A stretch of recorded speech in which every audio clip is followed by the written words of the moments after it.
Hello, everybody. My name is Paul. And my name's Clayton. And you're listening to the Beyond the Pool List podcast. Hey, Woo, episode 5, man. Episode That's 5. crazy. Dude, for 5 episodes, we're doing good. I know. I'm impressed with all the people that we're listening. We're getting all over the world, man. all over the world. We're getting comic book people that are looking at our stuff.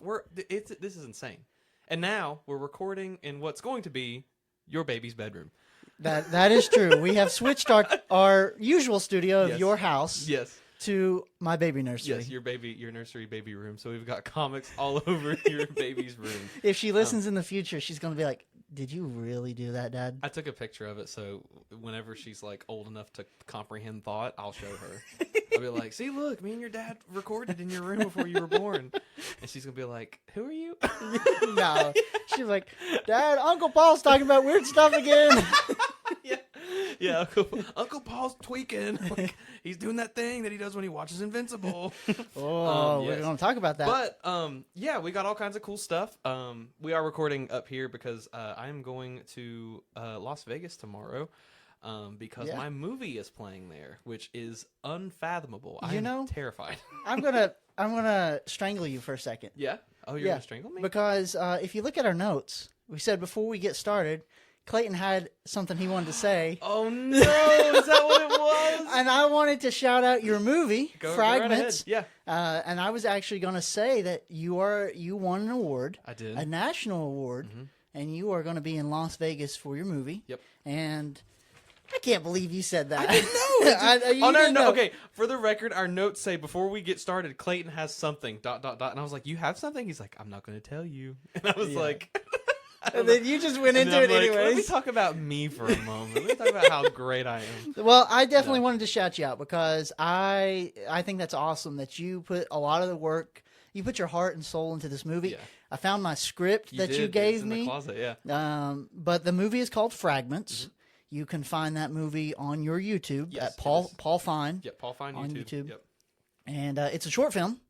Do you want to tell a little bit about what inspired that, or do you want to talk about it at all? Sure, yeah. Real quick, what I fun little secret. I'll get into that in a minute. So the movie is a psychological horror film about dementia. Mm-hmm. It is my grandmother has dementia, so whenever she when she got dementia, I was very interested in kind of how that was affecting her, and how it was not really what is dementia and what is it doing, but how does she feel, right? That was what I thought about. And this wasn't in any, I wasn't going to make a movie about this. I was just genuinely curious, and I came across this thing on YouTube. I highly recommend people check it out. It's called Everywhere at the End of Time by The Caretaker.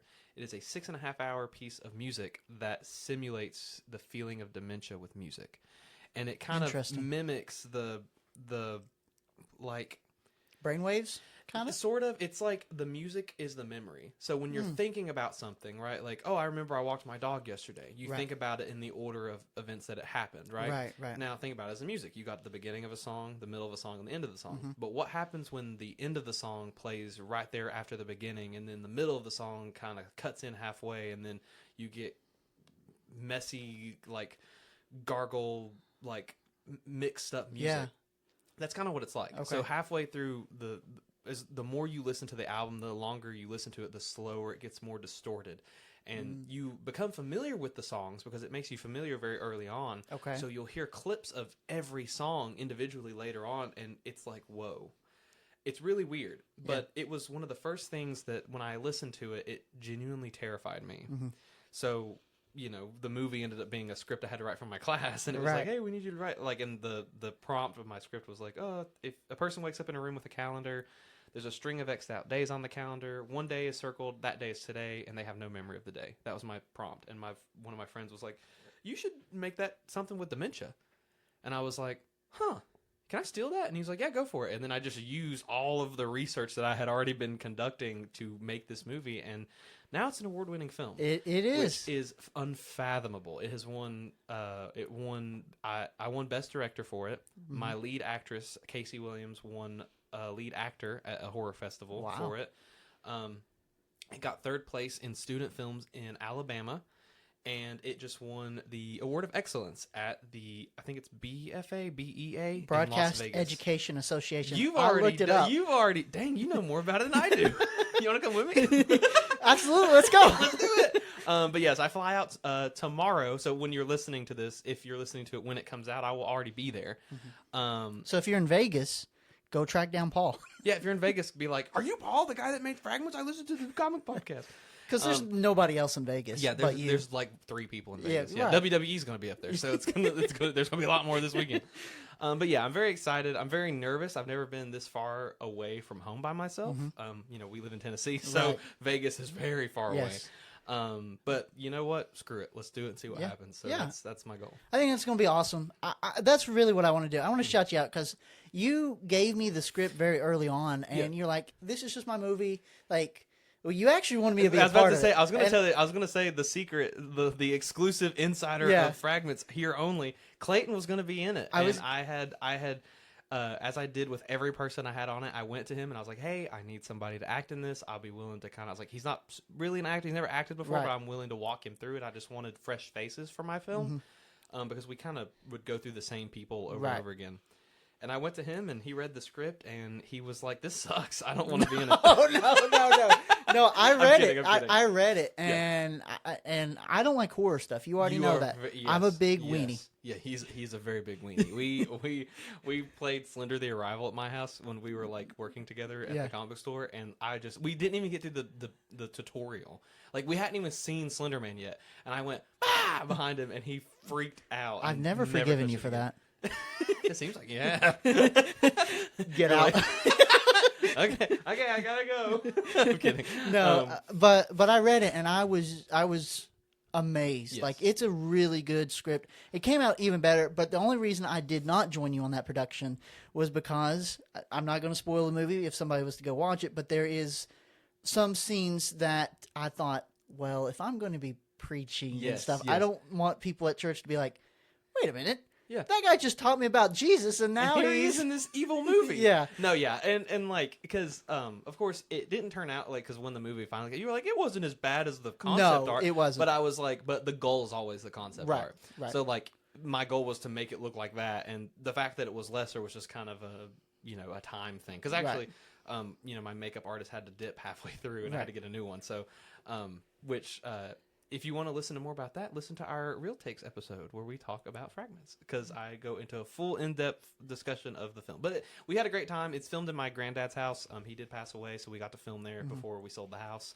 So it's a little thing for me, continuously capture that house. But yeah. You know, and one last thing I want to say on this is that you think of most like, you were a student when you made this. I was a student. You think of like student short films as like really cheap, really poorly put together. Like that's the stereotype. But yours is a full length, like high production movie. Like you honestly couldn't tell. Well, also like it had been wrote for over a year, so it had already been like through the stages of like the script has been out. Like I'd had time to think about things. I had time to contemplate things. I had time to change things. Like there was no rush in writing the script. Right. And I sat on it for a long time. Like I actually, when I wrote it, I was like, I had told myself, I was like, hey, I'm going to, because in our department at school, we had to make our final project, like our thesis was a film. We had to make some kind of a film.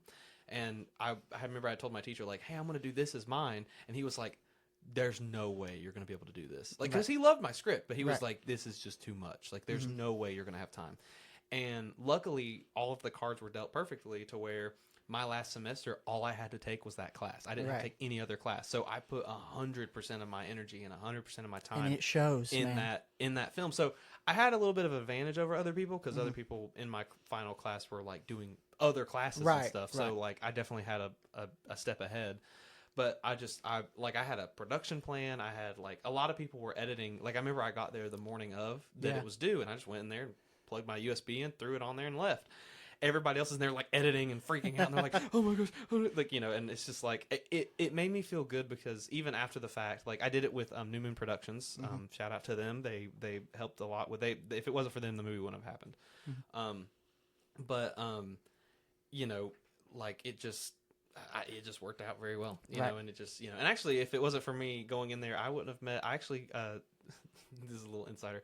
I know one of the people who works on Invincible because of me going in there that morning and just hanging out while everybody was editing. Yeah. One of the girls in my class was like, "Oh, my uncle edits Spider-Verse and Invincible." And I actually got his number, so I'll text him every once in a while. I'll be like, "Hey, that was great, good job." And he's like, "Thanks, man." And then so. I mean, that's awesome. Yeah, but I wanted to definitely shout you out because you deserve that. I appreciate it. It took a lot of time and energy, and the problem now, I don't know what I'm gonna do next. Like I'm like, how do I do something better than this? And this is my baby, man. Right, Like I put a lot of time into this. 4 years probably total into like thinking and planning and everything. Right. So I wanted to do that first before we got into any of our reviews. I appreciate that so much. That means the world to me because I'm so scared about tomorrow. You'll be fine. You'll be fine. What if I get kidnapped, Clayton?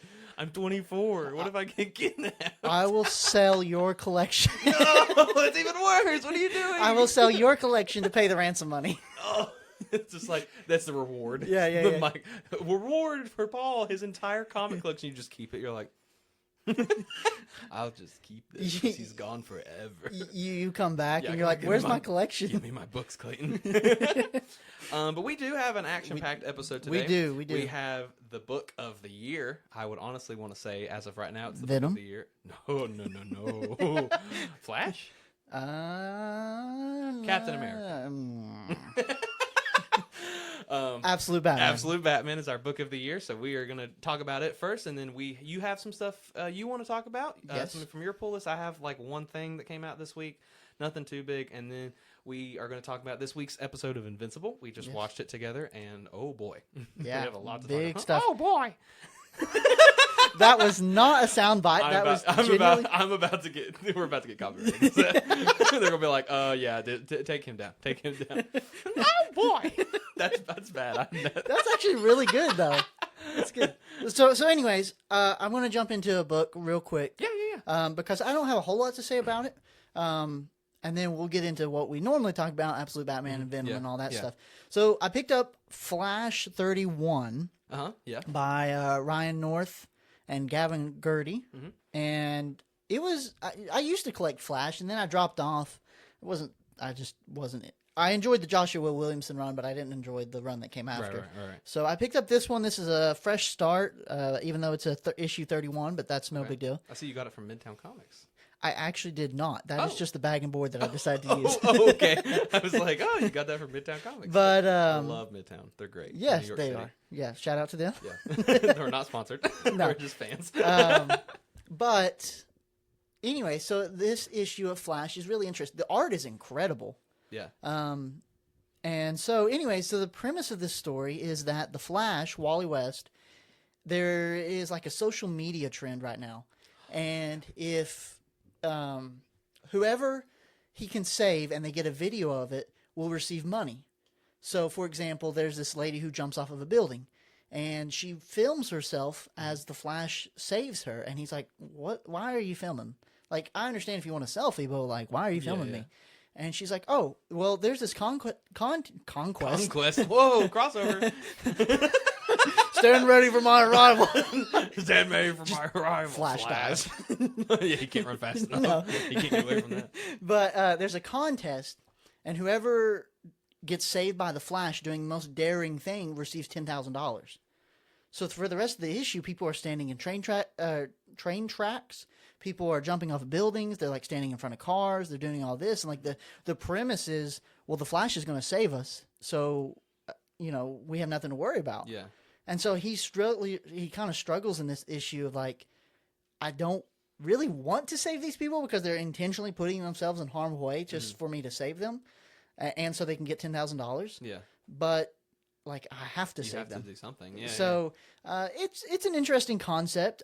Normally, I do not like, and the comic fans listening will probably want to murder me for this, but I don't normally like Ryan North's story writing. Interesting. He is currently doing Fantastic Four, and I think he did a horrible job. But that's my hot take. Yeah. Listeners may disagree. Do you want to say why? He just, You know, it might be the conversation that we've had about Al Ewing. It kind of feels a little too campy. Okay. A little too cheesy. And I like cheesy because I like Superman. Right.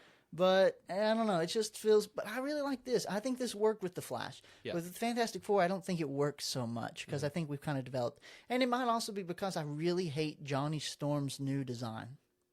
Have you seen it? I've not seen He's got a mustache that goes all the way down to the side of his lips. Oh. Not like a Viltrumite mustache. I don't know, like a biker mustache. That's not a unibrow, is it? No, that's on your forehead. That's on your forehead. I know what you're talking about. They're like love handles or something. Like like I get what you're saying. Yeah. And so I don't like that, and I don't know. Like I said, it feels too cheesy. I don't vibe with it. Yeah. But I really like this. This was really good. It sounds interesting. Now, has anyone died in this book? Not yet. Okay. Not yet. But there's like a computer guy who has put out ads to get people to do this. Yeah. And at the end of the book, somebody comes up behind him and says, "Hey, we're going to increase the odds." And he's like, "Are you sure? The Flash is just here." And he's like, "Do it." And so now there's a new challenge being sent out there, and that's kind of how the book ends. I think the new issue comes out next week. Okay. I think it comes out the same. Yeah, it does. It comes out. Issue 32 comes out with Superman and Spider-Man next week. Oh, okay, cool. So, yep. Which it's looking like I'm going to be feeding you because they just released a variant cover of who's that girl? That was Frances Manapul, so that's Power Girl and MJ. And MJ is Venom, so we might be getting another Power Girl, Girls' Day Out after Frank's date with MJ. Paul better be in it. I've never wanted Paul to be in a bit more, so I can get something to eat. So I can eat. I just eat in front of you and I'm just just not allowed. I'm just like, Clayton, can I have some more, please? No, stop. So I'm gonna rank it. Yeah, go ahead. We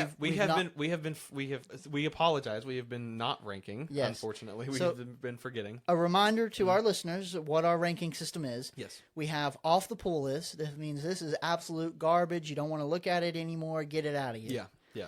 On the pull list, it's a good book. You're just collecting it for the story. You're enjoying it. You're vibing with it, but not your favorite thing in the world, but decent. And then you have beyond the pull list, which is the best of the best. Best of the best. Yep. You want every variant. You want every hot toy. Yep. You want everything. Oh, that sounds familiar. Yeah. You want a first printing of issue 1?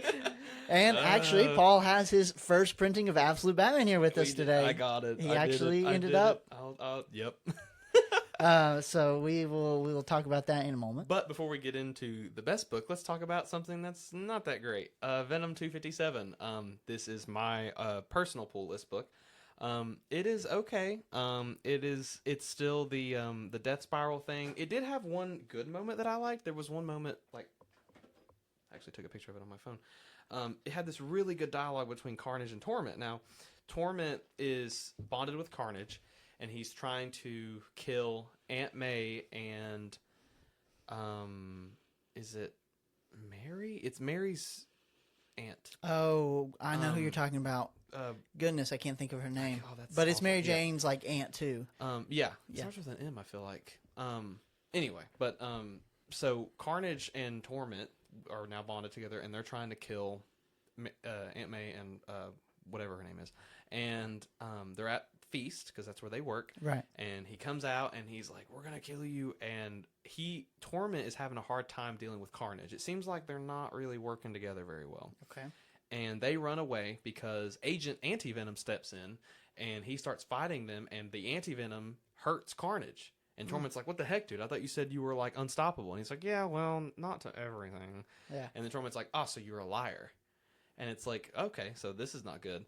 And we get to this point where Carnage kind of trails off from Torment. Torment takes care of Anti-Venom, while Carnage is, like, threading off to the side, still bonded with, still, like, connected to Torment. Okay. To go kill That's what I was about to ask. Aunt May and Anna. It's Annie. Yes. Anna Watson. And Carnage corners them. Well, on the way there, Carnage starts killing other people. Okay. And it's like, I want to kill people because this is fun, and just starts killing everybody. Okay. Well, this starts affecting Torment, because Torment apparently, I don't know if it's like a power thing that he has or something, because we still don't know much about Torment. Right. But he when you kill somebody, it automatically starts a new spiral. So now he has to attack that entire family line. So now that Carnage is just going on this killing spree, heading after Anna Watson and Aunt May, now all these new spirals are coming up, and Torment's panicking because he's like, "There's too many spirals. I can't kill all these people. Like, it's too much." Wow. Okay. So that's interesting. That sounds like a good concept. And so Carnage has cornered both of them, and finally, before he can kill them, Torment yanks Carnage back over to where he is, and he's like, "What is wrong with you? Like this is not how we do things." And I took a picture of the page because it's such a great. This was a really cool line of dialogue. Torment says, let's see, no killing. Killing is indiscriminate. Killing is not indiscriminate. It is precise, done to achieve a specific goal. As the spirals end, when they feel alone, I feel less alone. And then Carnage says, tell it to your therapist, buddy. We're both here for a reason to end people. We're the same. And then Torment says, wrong. You are chaos. I am control. And I was like, that's kind of cool. Yeah. I dig that line. And then he freaking uses the shocker gauntlet to blast Carnage in the face. Oh. And then MJ as Venom and Peter Parker jump in as Spider-Man, and they're like, what are you doing? And Peter's like, well, he has shocker gauntlets, so that's going to mess with you. You go save Aunt May and Annie. I'm going to stay here and fight Torment. Mm-hmm.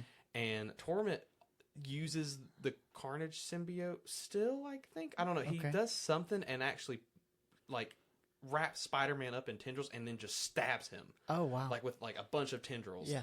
And Spider-Man falls down and he's like dying. And then he blasts MJ with the shocker gauntlet, knocking her out. So we've got this problem, and the Carnage symbiote's on the ground saying to Peter, hey, we both need help right now, and I need a host. Which is weird because it's like, is he not bonded to... I don't know. Right. And then the Carnage suit bonds with Peter, ending the book with Spider Carnage. He is back, and he is going to do something. Gimmick, maybe, I don't know. But the story's okay. It is an okay book. This still feels like the most Venom book ever. Or this feels like the most Venom story that we've gotten still, since like Al Ewing has been writing. But man, none of the characters are great. Right. Like all the like Dylan. I made a comment while reading it to you. I was like, man, this isn't Dylan. Dylan, when he was first introduced in the Venom Kate's run, right? He was a kid who was like kind of in his own head. He was a troublemaker a little bit, and he's trying to find his way in the world, right? And now he's just a I hate everything kid. He's like, Dad, you suck, and I hate you because you're my dad and you're lame. Like, that's what he is. Paul, you suck. Paul, like, you should die. Oh, Paul's dead. We need to avenge. Like, it's so dumb. And it's just, it's like, it feels like the character consistency is very off on the characters in this book. And, man, I'm just so ready for this to be done. Right. I'm so ready for this to be done. And this leads into another conversation that you and me started to have on the phone. And I was like, man, I actually really wanted to talk about this on the show. I don't know if you want to do that now, if you want to wait. Well, let's wait. Okay. Because neither one of us ranked these books. Oh, you're right. Wait, you didn't rank your book? I didn't rank my book. I'm so sorry. It's okay. It's I'm okay. the worst. No. No. Are you sure? Sorry. No, you're fine. You go ahead. I'm ready to rank mine. You go ahead and rank yours. I'll say Flash is on the pull list right now. It sounds like an on the pull list. Yeah. It sounds like something that it's very interesting. I like the ordeal with like everybody's doing it and he can't get to everybody fast enough. Right. I think that's really interesting, and it's an interesting challenge for Flash. Yeah. So on the pull list for me. What about Venom for you? It's still on the pull list. I think it's close to being off. Okay. I will say Death Spiral has been the most, like, I'm interested to see where this goes, but also it feels so gimmicky, man. Right. It's like, in the last issue, Paul dies, and in this issue, we're getting Spider Carnage, okay, but, like, the inconsistencies of the symbiotes having to be bonded to somebody for them to not die is annoying, and, like, you have that, you have, like, it's just, I'm ready, I don't know, man, I'm ready for things to... Like, all the character development that we got in those years of, like, 2018 to 2020 is all gone for all the characters. Right, and it's really discouraging and disappointing. I will say, not reading Death Spiral, not reading Venom, what you just described in this issue sounds like the most interesting Al Ewing Venom there has been so far. Yeah. Because especially, like, and again, this is tied with the Spidey office, too. Right. So this isn't just Al. Like, this is a lot of people contributing to this story. Because, man, everything that Al has been associated with alone has been awful. Right. Like, it's been Madam Mask and Venom. They call him Venom J. Because What? Venom and then the MJ. Right. So they call him Venom J. Because it's like That's Venom MJ. stupid. It's so dumb. But like all of his stories have like I've said it time and time again that like the book that Al was writing does not feel like a Venom book at all. So it's on the pull list. I did get a pretty sick cover. I didn't get the cover A, but I got this one cover of Gold Venom fighting Carnage. It is a cool cover. It's a cool cover. But Right. whatever. So there's one book that I want to mention real quick, and this is a segue into our next topic. Yes. This is Superman Unlimited 12. Mm-hmm. I have utterly despised this series up to this point, Mm-hmm. so I've not been pulling it. However, there has been teases of bringing back John Kent, Superman's son, as a young boy again. Because for our listeners who may not know, John Kent was Superman's son, and he was roughly about the age of 10 for since the beginning of his introduction for several years. A lot of fans really liked him as being like a young kid. He was really great with Damian. Yeah. And then Brian Michael Bendis, who is fantastic with Ultimate Spider-Man, who absolutely sucked with Superman, aged John Kent up to like 18, 19. And there's just been a lot of stuff with John Kent since then, and nobody's really been happy. They just want to go back to John Kent as a kid. So Superman Unlimited has been teasing the return of young John Kent. Yeah. And Superman Unlimited 12 came out today, and John Kent as a young boy does return. And he has a very sweet moment with Lois, and she's all excited to see her boy young again. Keep in mind, like the 18, 19-year-old Superboy is also here. Right. But he's like disguised his face as Tomorrow Man, which is the dumbest superhero name ever. Tomorrow Man. Yeah. What, are you coming tomorrow to save me? Right. Like, well, then tomorrow it's today. Right. That's dumb. Yeah, really dumb. But it's Dan Slott, so like, what can you expect? Dan Slott did great on Spider-Man, but Yeah, he's a hit or miss guy. Yeah, he I've is. started to hear about, So anyways, so John Kent's back, and he goes and meets Lois. Well, Batman and Damian just happen to be there. And Damian's like, John, you're back. Because they were best friends. They even had their own series together, Super Sons. And so they're back together, and Damian is like, man, you're back. And he's like eyeing him the whole time. And then Crypto kind of growls at Superboy. And so then the next page goes, and it's Damian in the Batcave, and he's hammering batarangs. And Batman walks up, and he's like, what are you doing, son? And he's like, I'm making kryptonite batarangs. And Batman's like, why? And then Damian says, just in case, father. And then Batman says, like a dog, good boy. And walks away. So, like, they're teasing that John Kent, this young John Kent, is evil. Yeah. And, like, Damian knows it, apparently. And they're probably going to tell this story. And it's so predictable. I can already tell it now. Yeah. They're going to frame this story like, no, I'm the real John Kent. Like, I'm just a boy. And then Damian's like, no, you're evil. And then everybody's going to be against Damian. And then it's going to come out that that's the truth. He's actually evil. Yeah. Yeah, it's so predictable. So I read that today, and I was annoyed with it because it feels like a gimmick. Yeah. It's just, this book is not selling. This book sucks. It's not even in the top 50 sellers right now. And so we're going to put this character that everybody wants young again. We're going to put it in there to boost these sales. Yeah. And so editorial is doing this, and they're basically giving this ultimatum, like, buy this book if you actually want John Kent back.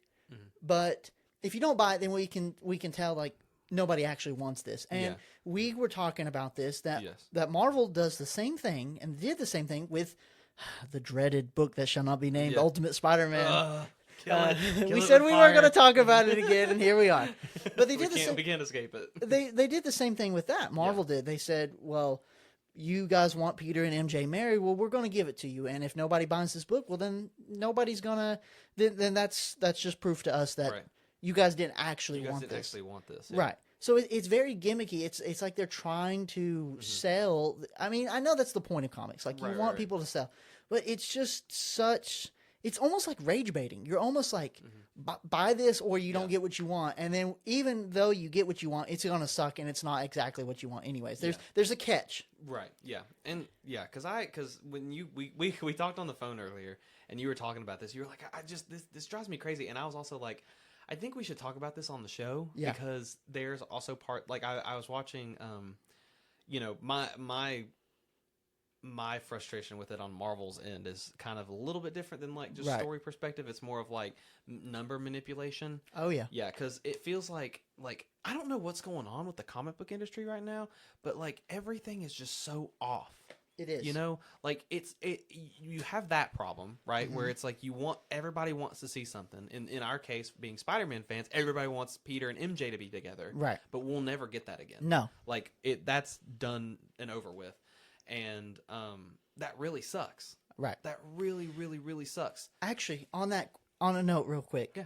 So I was making a post about stuff like this. Yeah. And I recently realized that Peter Parker and Mary Jane's marriage lasted 20 years. Mm-hmm. Okay? Next year will be 20 years without them being married. So 20 years being married. Mm-hmm. Next year will be 20 years without them being married. So do you think they'll do something with No. that? Or yeah, I was just saying, like, that's we had them married as long as we have had them not married. Yeah, which is insane. That's really awful. But anyways, you were saying, sorry. But yeah, no, but I mean, but like, we want that, and Marvel won't give it to us. People want Eddie back as Venom, but they're not doing that.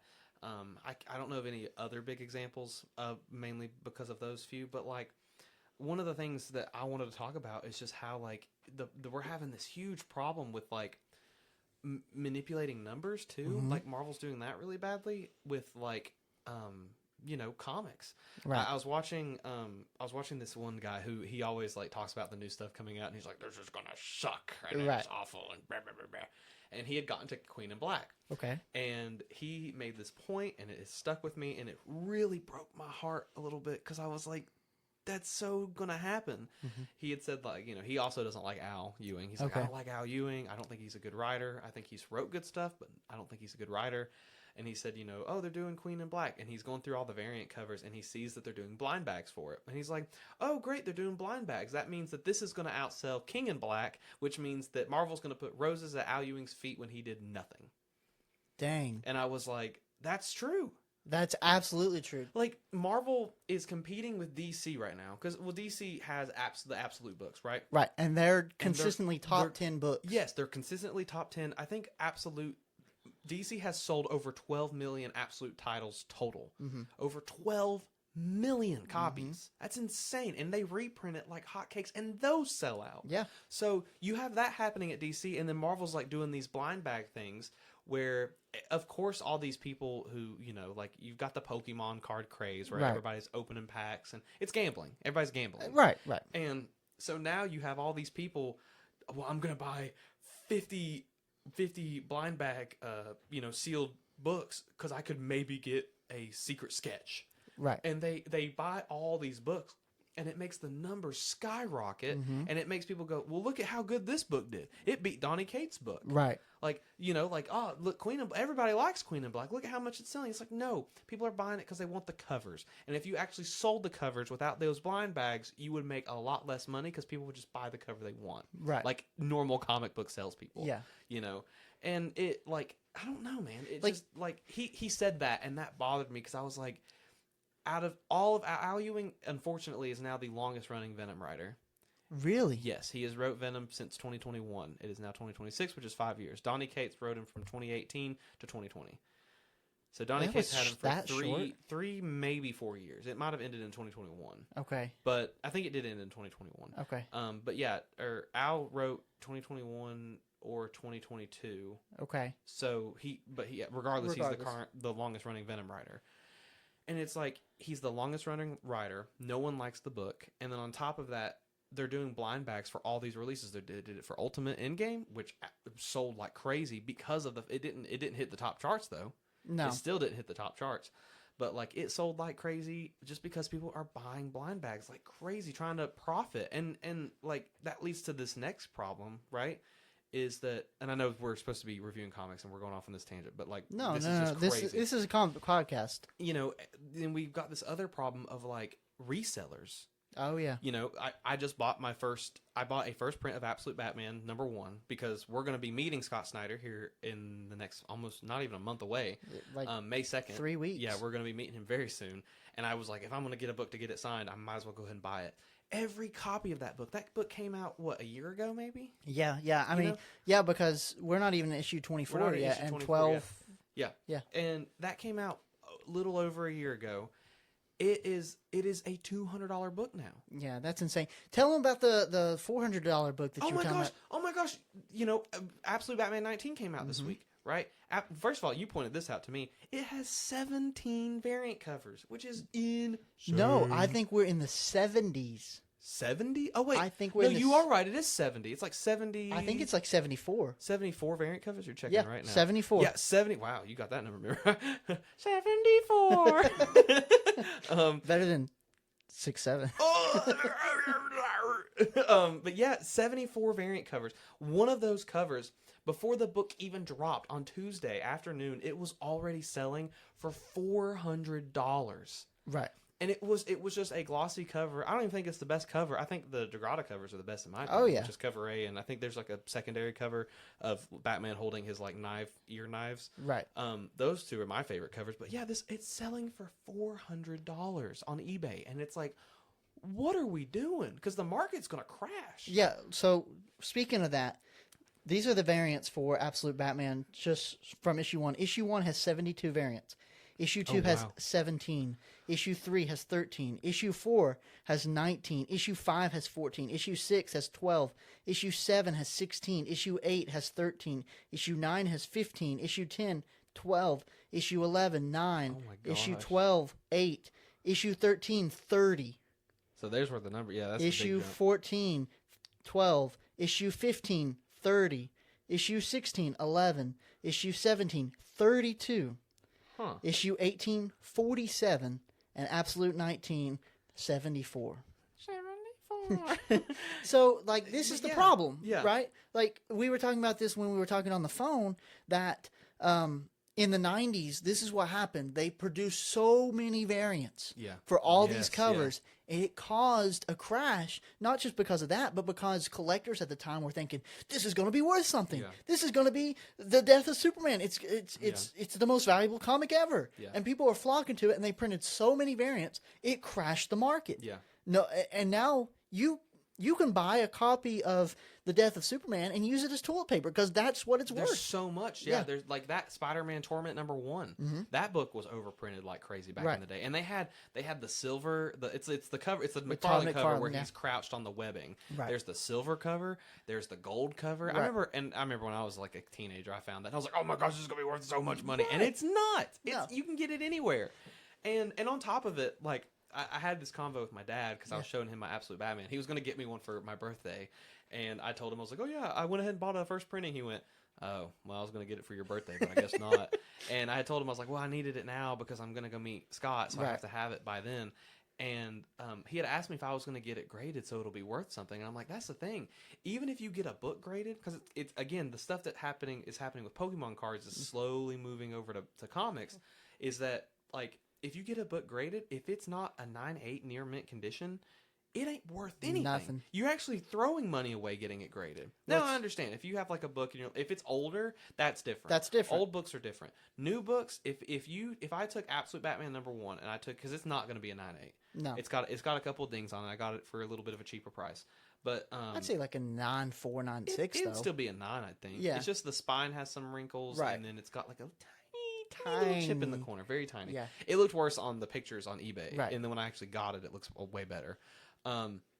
But even like if I got it graded, it would come back maybe a 9.4, and that's not worth anything. No. Because no one wants it unless it's a 9.8. Right. It's a lot of people are gambling and buying these thinking that they're sitting on hot gold. Right. That they're going to resell later, and it's like, oh, this is going to be a million. This is going to be my, like, it's all an investment. Mm-hmm. And something that I've learned growing up collecting comics is because we all go through that phase. We did. Right? We yeah. all go through that. This is going to be worth so much money. I have to collect it. Blah blah blah. And again, I collect variants, but I collect them because I like the way they look. I like to collect. You like to decorate with them too. Yeah, I like having all the different covers. Yeah. And but in the end, it's like, you know, a book is only worth something. It's only worth what somebody will pay for it. So if you can't sell it, then it ain't worth nothing. It's nothing. This Absolute Batman's sitting in my collection, and I don't plan on selling it anytime soon, so it's not worth anything. Right. It's going to be, you know, honestly, in 10 years, the Absolute stuff might be done, and that book might be worth nothing. Yeah, exactly. And you know, it's crazy that like this is all happening. And like another big one that just happened, like a big shift that happened recently, the Ultimate Spider-Man omnibuses. Those things went from like what, they're $60, $70, which is retail. I mean, it's a big collection of all of them. Right. Now what, $300, $400? Insane. Like, and it's not even the new stuff; it's the old stuff. Right. So it's like, why are these now all of a sudden super expensive? The single issues, the OG first print single issues, aren't worth nothing. No. You can get those for $5 all day. Right. Except for like issue 1. Except for like issue 1, yeah. But everything else is like super cheap. But like it's what is happening to this this market? Right. It's unfortunately, I've been talking about it for years. It's gonna crash. It's just a matter of time of when it's gonna crash. Right. And I don't know what this is gonna look like, because the last time this happened, and we kind of talked about it too, but the last time this happened, Marvel went bankrupt. That's why Spider-Man went to Sony. The Fantastic Four went to the Fox, and so did all these other characters. That's why we had that problem in the 90s. And this is what kind of has saved the comic industry right now. I think that the movies are so popular right now. Yes, I know the debate around superhero fatigue is a thing, but people are still going to these movies. I mean, the hype around Doomsday and Spider-Man, they're not going away anytime soon. People are still going to go watch them. People are invested. But if that was to go away, the comic industry would crash. Oh, yeah. Quickly. And what sucks is a lot of the comics that are being made now aren't their own stories. A lot of it's piggybacking off of the movies. Like, we're literally, in next week, I think, or maybe at least in the next few weeks, we're getting a Spider-Man Brand New Day comic, which is they're just making, it's got Punisher in it, it's got Hulk in it, because what do you know, they're in the movie. Right. And it's like, it's like, are we not, because again, you're supposed to go to the movies, right? And because the idea behind it is, we'll go watch this movie. Oh, well, now I want to get comics about, I just saw Iron Man. Well, now I want to get Iron Man comics. Right. And you go to the store and you get the comics because you want to learn more about it. But people don't want to continue to watch the movies in the books. Right. You know, like another example of Venom, right? Like, imagine someone going to see the Venom movie and then going to the comic book store and picking up Donny Cates' run. Right. And being like, whoa, this is way bigger than the movie. Right. You know what I mean? Like, that's what comics are supposed to be, but now it's just, like, the comics are supposed to inspire movies. Is now the other way around. Movies inspire comics, and that's just... But on that same note, like, you're talking about how these stories aren't even, like, their own stories anymore. There are so many tie-ins and crossovers. And unfortunately, Donny Cates' Venom does fall victim to this, and this is why, like, I do like Donny Cates' Venom, but it is a little bit lower on the list for me because he crosses over with War of the Realms. Yeah. Isn't there another event he crosses over with? War of the Realms. There's something else I thought he crosses over with. I don't think he crossed. I don't think it crossed over with anything else. But I know we both agreed that like Venom Island wasn't that great. Right.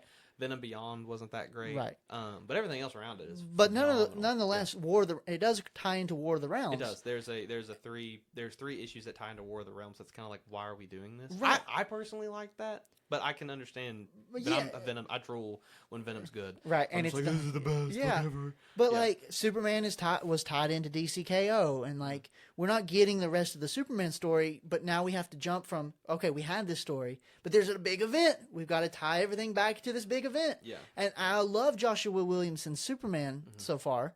But that's the problem. There's been like 3 events: Absolute Power, DCKO, and the story he was writing was great, but he had to finish it up so that way we could go to the tie-ins for the event, and then we can come back to the story. But wait, you can't finish the story because we got another tie-in. Yeah, because we got another thing coming. Yeah, and that's just for the next event.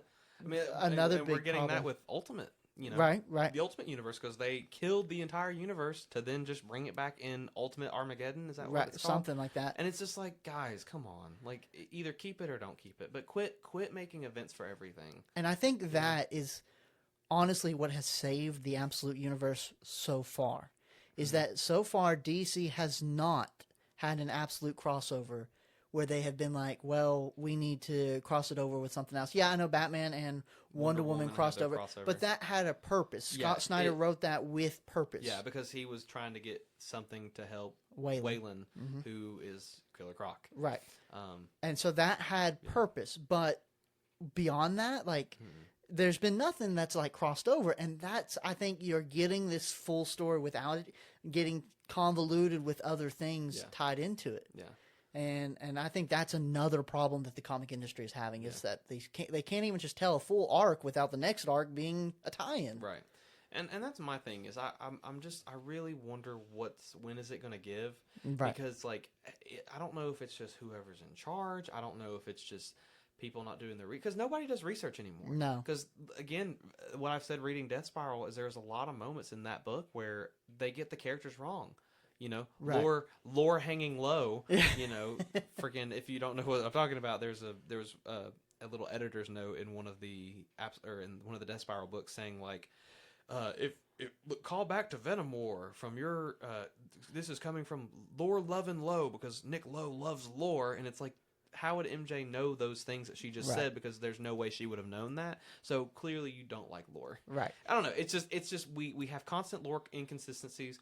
People are wanting these different changes with characters, and it's not happening. No. They rub it in your face, actually. They're like, right. Wouldn't you like Peter and MJ to get back together?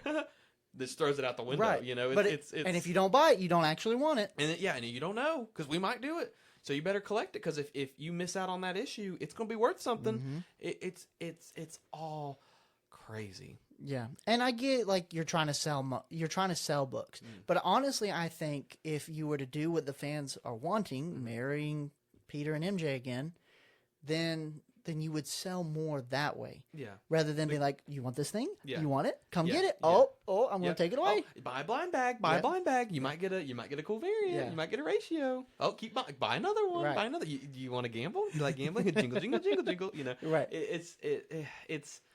It's rough, but I'm honestly at this point where I'm ready for something to give because man, like, and I don't know if this is just me being a boomer or me being old, but I'm just like, these comics just ain't what they used to be, you know. But I think it would take something. I mean, well, think about this: like when the '90s comic crash happened, yeah, it sucked for people who held on to their comics and continued to collect. But think of the Renaissance boom we had in the early 2000s. Think of the books that we had, like everything. If you've ever gone back to read early 2000s comics, they're great. Ultimate Spider-Man, awesome. Captain America, Iron Man, which shaped the MCU movies.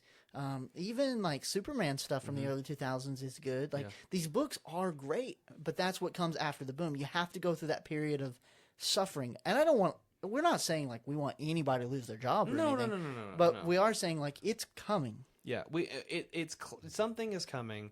There definitely something's got to give because this like honestly gimmick, like, the gimmicks, the crappy writing, the dangling of keys in front of your face, like this all has to stop. And we got to go back to that point where when are we going to get writers like Donny Cates with Venom or like Robert Kirkman, who is like, I'm very invested in these stories and I want to tell a story. I don't care what you want.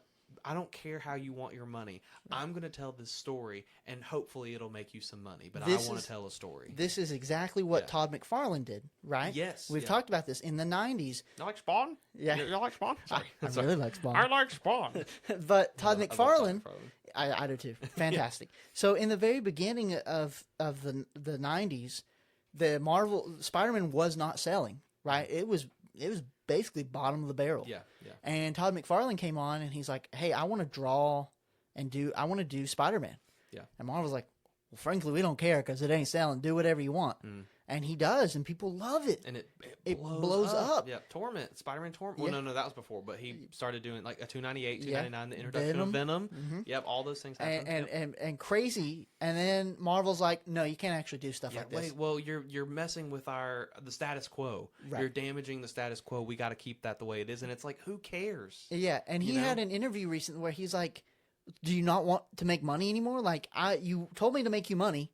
I'm doing the thing that makes you money, and now you're telling me to go back to what didn't make you money. Yeah. And you're telling me to do the thing that didn't work. Right. When the thing that did work is what's getting you money. Right. You know, people like these things, you know. Right. And what's great is he ignored them and he just kept doing it. Yeah. Because he loves the character. Right. And because he had said, like, I think we've seen the same interview. I think probably. Because he had said, like, he said the only person he was entertaining was himself. Right. Because he's drawing and he's like, would it look cool if Spider-Man did this? Or would it look great if this happened? And it's like, that should be the way it works, you know? Right.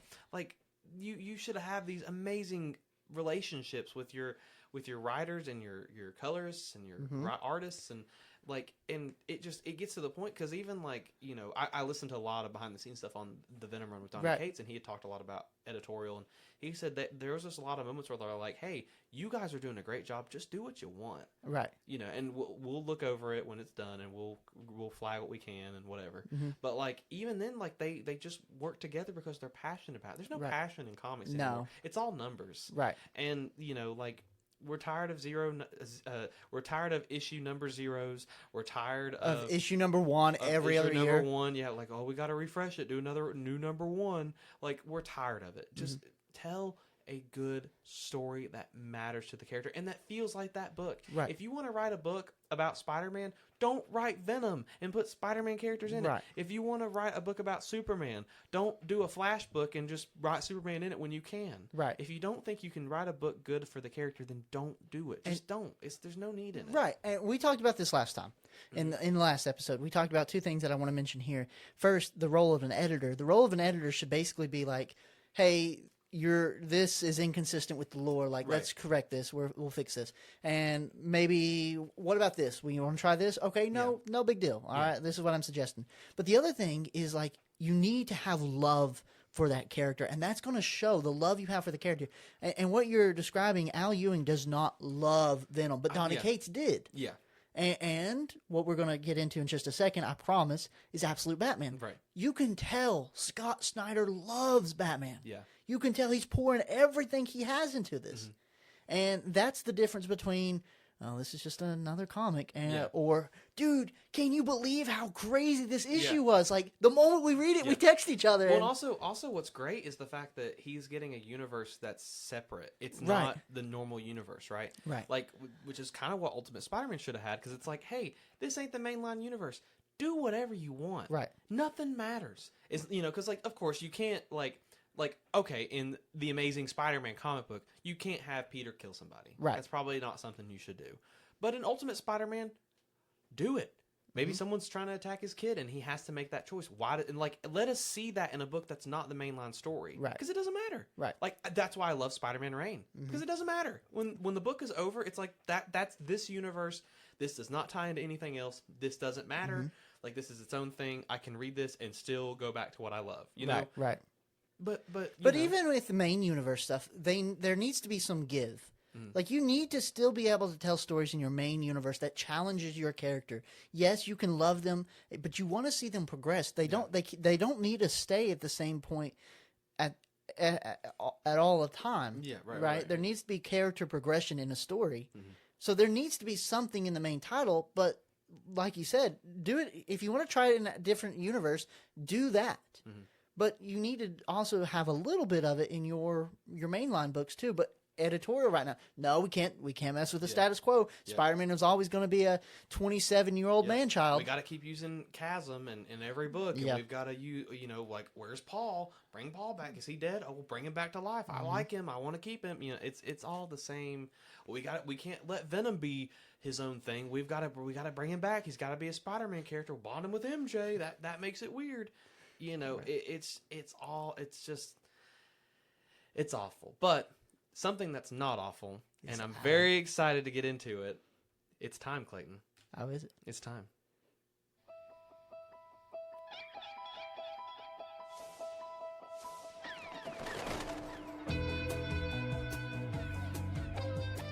It's time for Absolute Batman. Yeah, dude, that was awesome. You did surprise me. Man, that is awesome. Like, I have a fun soundbite. We don't own that. That's not ours. We did not make that. That is from the show. Don't copyright us. Yes. I have to say that. Honestly, I think that theme works the best with this book. It does. I was trying to add the. I tried to add the the Batwave, Yeah. and it wouldn't work, but like because that does appear in the book. It does. So we get a little bit of Batwave in this book, but man, what another issue! And this issue is definitely the start of a new big arc. Oh, yeah. You know, like I will say, the past few issues of Absolute Batman, they've all been great, but it's definitely like we haven't gotten a big arc like Abomination. You know, that was the Right, Bane with arc. Bane. You know, so we've kind of been in this small little window for a little bit, but now we're getting into something big. Yeah. And this arc is called The Straw Man. Oh, man. I love that title. You showed me that because they had a preview on League of Comic Geeks, and I checked it out. And when I saw that, I was like, "That's such a good title. Dude. That's such a good title." Even the 4 pages of previews that we get yes are like, we read it, Monday? I guess it was Yes, Monday. yeah. And we're both on the phone reading the preview, and I'm like, dude, that what? is insane. Yeah, because you've got the book starts out with some farmers in a field. This is a little bit of ways from Gotham. It's about it says it's like a couple 6 or 7 miles. 6 or 7 miles from Gotham, and we're cool kids. They read comics. No.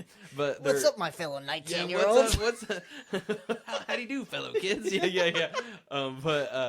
But we get into this book, and we have these farmers, and they're out on this field, and Scarecrow steps out of the cornfield that has not been cut yet. They're cutting the corn, and they're harvesting it, and he steps out and stands in front of the corn whatever machine tractor. The thing. harvester, Yeah.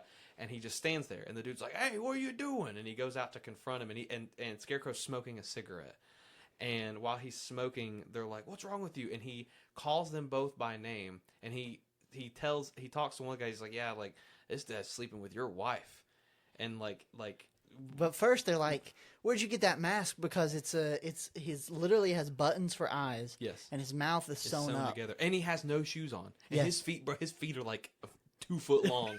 Like them feet are the long feet, bro. That's a $5 foot long right there. Like, give me some of that Scarecrow toes, man. It's like Absolute Joker is like this giant abomination. Absolute Bane is just like big man. Absolute Mr. Freeze is like Slender Man, and then it's just Absolute Scarecrow is just big feet. He's got his own OnlyFans. Dude, he could make some money. He makes some banger money, man. He'd be making big bucks. Show me them feet, boy. like it's like the Arkham Asylum like Scarecrow missions, but it's like, Batman, I have my feet. It's like instead of using the big like syringe hand, it's just his feet stomping on the area. But anyway, so you're exactly right. He does say, "Hey, this man's sleeping with your wife," and the other dude, I mean, he's just like, "What? No, he wouldn't." Oh my gosh, he just gets angry. Yeah. And he hits his cigarette and he puffs it right in his face. Yeah. He blows it right in his face. And I think that's the fear toxin. You think so? I think that's a sick way to do that. If that is like, I've never seen a Scarecrow just smoking his a own cig, and he's just like, he blows it in your face like a douchebag, and then that makes you be like, "I'm gonna kill you now." Yeah. You know. So he throws his buddy in the harvester, and in the background you're seeing crows fly into a plane. And they're getting chopped up by the propeller. Yeah. And the farmer realizes, I just threw my best friend into the harvester, and he's just blood and guts. It shows the tube where it's like blowing blows all the gunk out, but it's like blowing his guts out. Yeah. And you're like, whoa, And then he's just panicking, and then the plane crashes on top of him and blows up. Yeah, it's like, and Scarecrow just walks away. It's a and splash page. It's a splash page, and he's like humming a song, and it's like, what is happening? 4 pages in. 4 pages in, and we got 2 guys dead, and like, what is going on? Yes, that's great hook. Great hook. Yes. And then yes, I'm gonna let you go ahead. You go for it, man. Well, you got some stuff to add because I'll forget. Yeah, so we go into the issue, and I really don't like what happens next. I will say that. Okay. Yeah. So what happens next is Batman is driving around in not the Batmobile, the Bat Nasty. The Bat Nasty. I hate that. What's it called? The Bat Nasty. Yeah. Well, Harley calls it that. Harley calls it She's that. like, call it the Bat Nasty. And but it's basically like, I hate this. It's basically a ball. Yeah. And it's got the bat symbol, his bat symbol on both ends. Right. so it can flip Yes. and still continue to drive. Yes. And that's exactly what happens. There's a barricade of cops trying to stop him, Mm-hmm. and he runs into them, and the car flips over, Yeah. and when it does, it continues to drive, Yeah. except so it just rotates. Yeah, the ball with him in it rotates, Right. and then the fenders will reverse. Like they'll either Right. flip up or down depending on which way he's looking, and then it'll drive, Right. which is really cool. Yeah, it is really cool. Is this the Batmobile? I don't think so. It has to be like the Bat Cycle. Okay. Because I the was like- Batmobile was in the annual. Right, but people are saying that like we're gonna actually get the Bat. Like I feel like someone had said something of like, oh, in this issue we get the Batmobile actually gets its name or something. It like- can't be. It's not the Batmobile. It's like a motorcycle thing. Maybe, yeah. It's almost like a four-wheeler almost. a Formula One car. Yeah, You know, yeah. Like, cause he goes in the alleyway, and then they all come out, and start all the Red Hood Yeah. members start taking it apart, and then he puts like this like homeless person yeah. stuff on. They drive away, and the cops are like, "Where'd he go?" And he's like, ugh, and he just points Right. that way. I'm drunk. But you know, I was thinking Yeah. about that. How is it that Mayor Gordon is the only person who recognizes this 6'8", 400-pound guy, and all the other cops like walk past the 6'8", 400-pound guy, and they're like, totally normal. Yeah, yeah, like high school, and then yeah. Not Commissioner Gordon. Mayor Gordon is like, I can tell. Yeah, You're yeah. Batman. How do you know, bruh? You're literally like 800 pounds, and you're literally Hulk. Right, Like, right. yeah. So from there, Mhm. the story then goes to Batman and Mayor Gordon, Mhm. and Mayor Gordon tells him, "I have something I have to tell you, and I'm really sorry about this." And Batman's like, "What are you talking about? You know, what is it that you have to be sorry for?" Mhm. And he's like, "It's just." It's in these files, and I have to burn these files, and I'm so sorry, kid. And he's kind of tweaking Yeah, a little bit. Yeah, yeah. he's kind of freaking out. And Batman's like, Gordon, what is going on? Yeah. And he tries to burn the files, and then crows come yeah, and attack him. him. And he drops the files. Mhm. Batman picks them up, puts the fire out, and it says Project Batman. Mhm. And in the files, we don't see anything else of what they say, but it focuses on two words: the zoo. The Zoo, which was the first arc. Its Mhm. title was called The Zoo. We- That's whoa. You know what I mean? Yeah. Like I get chills just thinking about that again. Yeah, Man, thinking about the Joker maybe being behind all this, bro. that's Insane. insane. Wild. But Mayor Gordon, Mayor Gordon, Mayor Gordon? he's like, I'm sorry, Bruce, I'm sorry, and he starts to jump off the building, and Batman's like, no, and he throws one of his like bat wing hooks Yeah. and grabs his coat, but he still falls through. But it And makes you think for a second that he he's saved him. and he you're looks over the edge, and you see him laying there dead over all and all these people are like, that's Mayor Gordon, and they look up and they see Batman. They're like, Batman pushed him. Yeah. And it's just like, oh, And all these no. people in the Yeah. building across are like opening their blinds and they see. And then, dude, this is what gave me chills about this, is that he looks across and he sees Scarecrow smiling with his cigarette and he Yep. blows it. Yep. And Batman and him lock eyes. Yep. And then we go on to the next page. Whoa. Like, Yeah. that was crazy. That's insane, Yeah, man. and again, it's that thing of like absolute Batman is not afraid to go there. Yeah. And I'm glad, but I'm also nervous. I'm so glad that this book is just allowed to go that Yeah, far. yeah. Like this book should be allowed to just like, hey, yeah, kill Gordon, throw him off a building, and make him look like Batman did it. Yeah. And like you've got that, but then you've also got like I'm nervous because I'm like I hope DC doesn't like. Well, this is a gem, and we need to make sure it's polished, and then they ruin it. Yeah. You know, I don't think they will, but I don't mean, think you they know. will because they've let us go this far. Yeah. So I really hope. But like, man, Mayor, like nobody's safe. Nobody. Nobody's safe. Yeah, they said that very clearly. That like, hey, every villain is not just. I'm gonna pound you to a pulp, Batman. You know, Start pounding. You know, but it's very very put out there that nothing is as it seems, and every villain is like a threat. Even Scarecrow, because like we don't know anything about him, Right. but he's got some weird thing going on, right? We don't know anything about Joker, but we know he's got power, Right. financial power, and the smarts And to like a control supernatural, things. maybe. Yeah, and definitely something Yeah. supernatural. But like but we turn the page, and that's about the last we get of Scarecrow. Which my only two downsides to this book, I do have two little downsides. Okay. We don't get a lot of Scarecrow stuff, which I'm okay Which with. fair, because we're building we're up. building up. and that this book is very short. Really, I didn't think this one was as short. I felt like it was just because, which is probably a good note, is that this book ended and I was like, "Are you serious?" Yeah. It's like the end of an episode. You're like, Right. "Come on, Right. I want more," you know. So, and I guess that's just that's not a good negative to give it, but I'm going to give it as a positive, Right. You know, so that's all we get with Scarecrow. But then we go to get to meet Deathstroke. Not yet. Oh. We're missing a small little part that also broke my heart. Oh, well. Bruce reunites with Waylon. I forgot about that. Yeah. You're right. Yes. And Waylon has shrunken down. He's almost human, but he's still He still Killer has the Croc skills, yeah. And they're talking, and they're in an alleyway.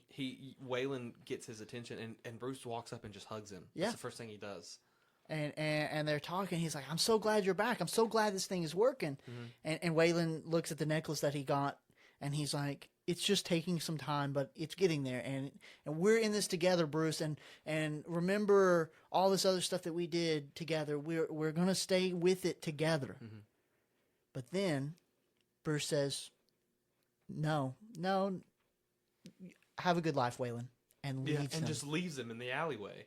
Because Waylon can't come out because he thinks he's a freak, so he can't come out. And we get a little bit of a flashback onto what happened after that. After which issue was it? It was the fight. I think it happened back in issue 14. Yes, when it was. Flashback. Yeah. And we were seeing like the boxing match with Waylon and everything, and like them helping each other. Yeah. It goes back to the aftermath of that and how Bruce is like, he came in and helped Waylon, and then they're like, "Hey, no matter what, we always work. We always help each other." Right. And here in the end, he's like, "Nah, man, I'm done." Like, and he Right. leaves, and it's so heartbreaking because it's that same thing that we got in the last issue where he's cutting off people. Which, by the way, we don't know anything about Martha. That is true. Martha never had it. So is she dead? She might be, but I don't know. They didn't show it. They showed Gordon. Yeah. Gordon's dead. He's for sure dead. Unless it's some weird fear thing. It could be a fake. That was my theory. Is like, did Batman see the crows? Because he doesn't acknowledge anything about the. Yeah, so that's a good point. Because also Gordon was smoking a cigarette. Yes, he was. I noticed he was smoking a cigarette. So I'm having all these like theories, these theories of like. Are you also smoking the fear toxin? But I'm having all these theories. Gosh, damn it. I can't believe I did that twice. Your fan theories. Yeah, my fan theories on like, is he like, because Gordon, again, he's always smoking a cigarette, and in this he's smoking, and like, is that affecting him? Is that giving him like, is Batman just like, is he seeing things that Batman's not seeing? Because again, I was like, I don't, and I could be wrong, but I don't feel like Batman noticed all those crows. So I'm thinking like, he didn't react much. No, so I don't know. So then that goes into what you were about to describe with Deathstroke. Mayor Hill Yep. is announcing, well, Gotham, I have unfortunate news. I love New York.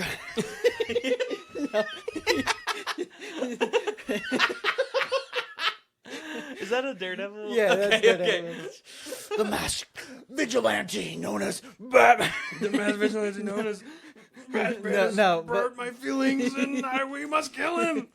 No, but I'm gonna look at this book. But Mayor Hill says, "I'm sorry to report, Gotham, that Mayor Gordon is dead, and I have taken over as the leader of Gotham."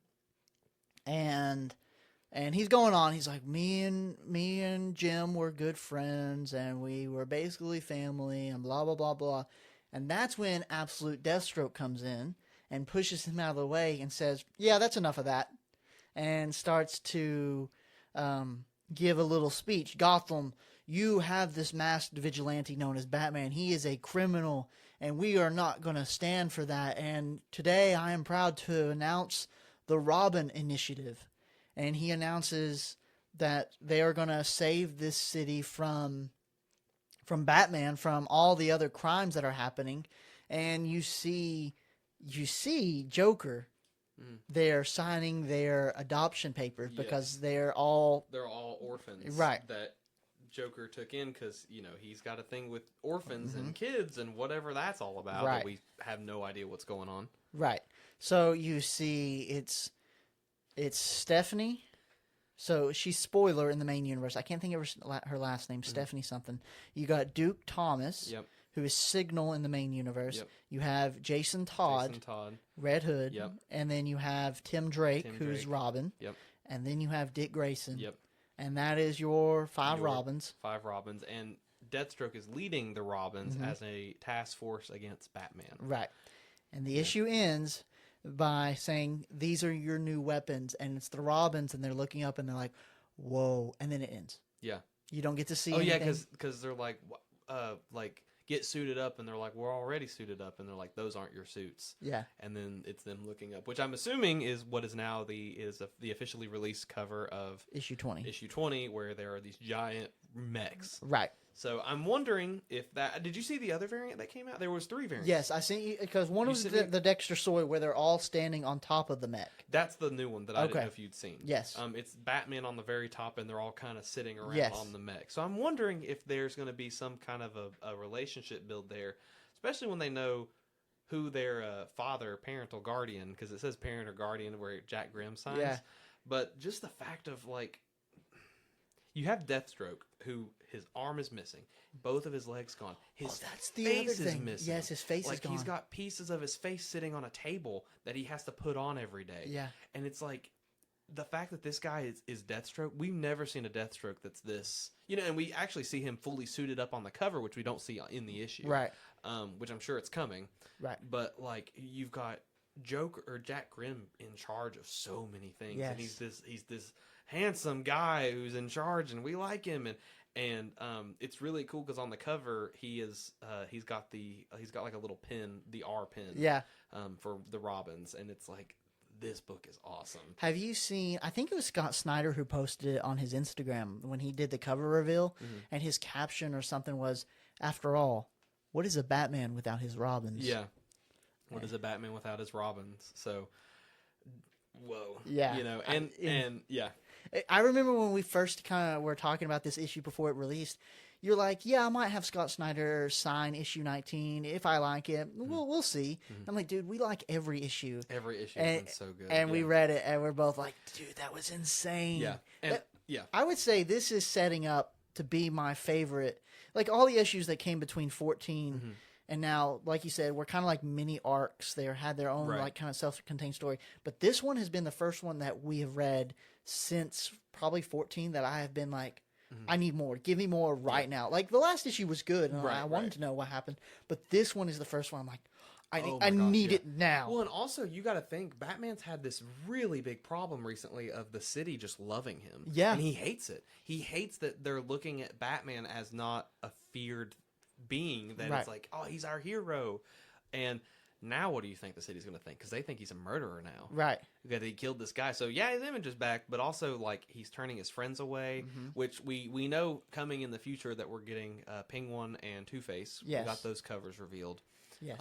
Which are, whoa. Like, yeah. Two-Face looks okay. He doesn't look super crazy. No. Penguin looks insane. He has these canes that are machine guns. Yeah. Which is super exciting, and his face is so messed up. I think Scott Snyder described Absolute Two-Face as DC's Punisher. Okay. Yeah, so I think that's the take they're going to do on that. Okay. So that's kind of cool. Yeah. And we also got confirmed, Scott Snyder confirmed that Absolute Superman and Absolute Batman will cross over in November of this year. Yep. So that'll be, I guess, will that be after this arc? I don't know how many issues are going to be in this arc. Yeah, but, well, you got to think, if issue 20 comes out in May, and then November's not till the 11th month, so we'll have, 7 issues? So the Straw Man arc will definitely or 6 issues, I guess. Yeah. So it has potential to last for quite a bit. Yeah. And then they're supposed to meet, Absolute Joker and Absolute Batman are supposed to meet, what is it, issue 21, I think? Okay, so it's coming up soon. Which is the Penguin issue, is that not right? I think so. But that cover I don't think has officially been revealed. I think it's just concept art. I think they just have the concept art. Because if you go on League of Comic Geeks, you'll see the concept art of that'll probably be a variant cover. Probably, yeah. Because those are really sick covers. Yes. I'll definitely get them. Yeah. Yeah, because this book is, it's so good. And you mentioned, like, this is probably the best arc that we've been the most excited for. I agree. Yeah. Because when I look at the cover of it, right, this is the first arc that feels different. It feels corrupt. It feels like I don't like when books get political unless it's their own universe political. Right. This is its own universe political. Yeah. And now we're getting into a villain who has this huge presence in Gotham and has these huge, like this huge reach of what he can do. Mm-hmm. And now he's sending his own because like again, I have no clue what Joker is. No. And we just know that he's dangerous, but I'm very excited for them to finally meet because I think it's going to be really cool when Batman meets him and meets the real him, and it's like, whoa, you know. And don't forget, like Alfred and Deathstroke are supposed to have a Darth Vader Obi-Wan style relationship. Oh yeah, you're right. So, yeah. So they're supposed to have this relationship already, anyways. So that'll be interesting to see. Yeah, and then we still have to think about what's coming with Harley Quinn and Alfred because both of them are trying to also have their own thing with Batman because Alfred has been tasked to kill Batman and also Harley Quinn wants to take him I thought she wants to use him for something. Yeah. And then we now have to figure out what Project Batman is. Now we have to figure out what project, but yeah. And man, if this is a thing of like Jack Grimm has had this thing situated, man, bro, like the brother, fact brother. Listen, like the fact that is like I don't even know what to think about that. Like I don't even know what to expands the Joker to something we have never seen before. That is a level of manipulation. Yeah, never. Well, because if he is immortal, right? If he is an immortal being that has lived forever and ever, whenever Batman was little, what was he trying to? Was he trying to create that? Right, and then for what purpose? And why? Yeah, why would he want to create Batman? Right. You know, I mean, you could think about it as he tried to create, but also I don't think because the whole point of Bane's arc was Bane was trying to get a replacement Bane. Right, and he was like, Batman is the man. Yeah. And then Batman's like, I'm not the man. And then he puts him in a dump truck and throws him at the beach. You know, so he's like, I'm the man and you're sludge.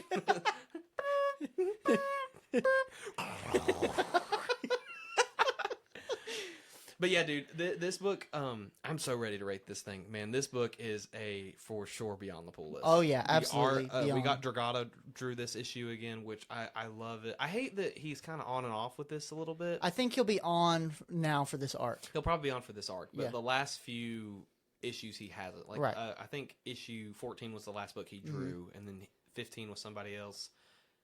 16 was Dragata. Was it? Maybe I don't know. Maybe I don't know. Maybe not. But then.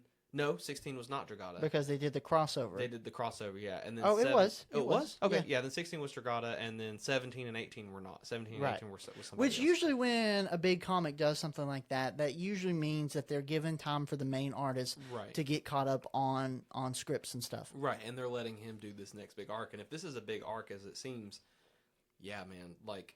I don't know. I think I might have. This might be one of those I have to get Snyder to sign. Yeah, I think so. Like, and I don't know which cover I'd get because I like the main cover, but I also like the cover with the knife ears where you can see Scarecrow's reflection. Because that was actually the reveal of Scarecrow. Right. That was the first cover. It's like, oh, there's Scarecrow, and then you had all your social media people being like, "This is peak. Oh my god, this is peak. You should buy this." And it's like, brother. I think so. Two things I want to mention: Absolute Batman. Yeah. I think if you are not reading comics and you don't know where to start.